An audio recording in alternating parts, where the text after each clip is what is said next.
Raha ny tarehimarika farany navoaka ny Aide Scientifique Index, laharana fahatelo amby 16 no misy ny Université Malagasy raha aty Afrika, laharana faha-107 kosa raha maneran-tany. Ireo tarehimarika ireo izay azo hitarafana hafalatsaka ambany ny kalitaon'ny fampianarana ambony eto Madagasikara ankehitriny. Antony izany tsy fanomezan-danja ny fampianarana amin'ny ankapobeny sy ny olana maro lafy miainga amin'ny rafim-pampianarana hoy ny mpampianatra Pikaroka nanaovana fanadihadiana. Latsaka ambany dia ambany ny kalitaon'ny fampianarana ambony eto Madagasikara. Azo zaraina roa ihany ny zava-misy eo amin'ny fampianarana ambony sy ny fikarohana ara-tsiansa satria raha toa ka jerena ny fampianarana amin'ny ankapobeny, mijery ny rafitra misy sy ny fiainan'ny mpianatra sy ny mpampianatra, ny fitaovana sy ny fotodrafitrasa rehetra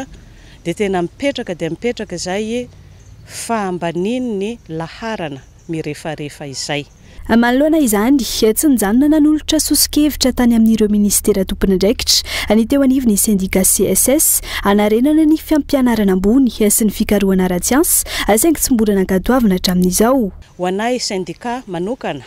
CSS mpampianatra Pikaroka sy Pikaroka mpampianatra dia efa nanolotra tsy ankijanona sosikevitra momba ny anarenana ny fampianarana ambony sy ny fikarohana ara-tsiansa izahay,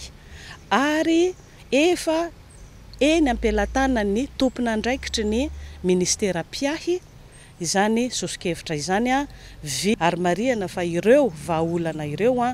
dia efa ny fampiresahana tamin'ireo tompon'andraikitra isan'ambaratongany fa mahavaha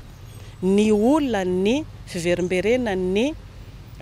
fitokonana na ataon'ny mpianatra na ataon'ny mpampianatra eny anivon'ny anjerimanontolo, mampilamina tanteraka ary manarina ny kalitaon'ny fampianarana ambony sy ny fikarohana ara-tsiansa. Raha izay zava-misy izay tsy mahomby ny politika hitondra ny mpitondra ny fanabeazana eto amintsika, raha ny tamanerana ny tambajotra tserasera omaly anazo diplôma avy amin'ny université avy any ivelany ny zanaky Andry Rajoelina, izany ho hitarafana fa tsy mahatoky ny kalitaon'ny fanabeazana eto amintsika ny mpitondra, manao tsinontsinona ny zava-misy eo amin'ny fanabeazana eto amin'ny firenena hoy ny mpamakafaka politika. Fa ilay mpitondra izay tokony ataoko hoe hatokony tenany, hatokony politika apetrany hitondrana ny fanabeazana eto Madagasikara, ary hatokony vavavoaka ny amin'ny hoe ny asa ataony ny politika apiariny amin'ny fanabeazana eto Madagasikara dia tena ahafahana mampandroso an'ilay firenena manomboko izao ka amin'ny hoavy sy ny aniariana rehetra. Dia eo zany tokony amin'ny koa farafahakeliny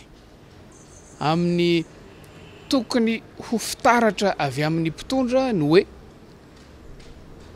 manaiky ary matoky ny politika mpanabeazana sy fampianarana eto amin'ny firenena izay izy ihany namolavola azy ary izy ihany mampiatra azy ny mpitondra. Dia eo zany mampametraka amin'ny fanontaniana hoe na lasa govavany fotsiny ny ireo mpitondra na mpitaribato vilam-bava na tsy mino ny zavatra ataony sy tsy matokony ezaka ataony. Abetsaka ireo mpampianatra Pikaroka manana ny maizy azy sy sangany amin'ny lafiny samihafa ary antsoina mpianatra ny ivelany mihitsy eto amintsika saingy tsy tohana ny fanjakana izy ireny. Eo ihany koa ireo sendika namolavola sosikevitra hanarenana ny sehatry ny fanabeazana tsy homen-danja ka miandry fanapa-kevitry ny filakevitry ny minisitra hatramin'izao. Tsy lara-pahamehana amin'ny fitondrana Rajoelina ny singa fototry ny fampandrosoana eto amintsika dia ny fampianarana.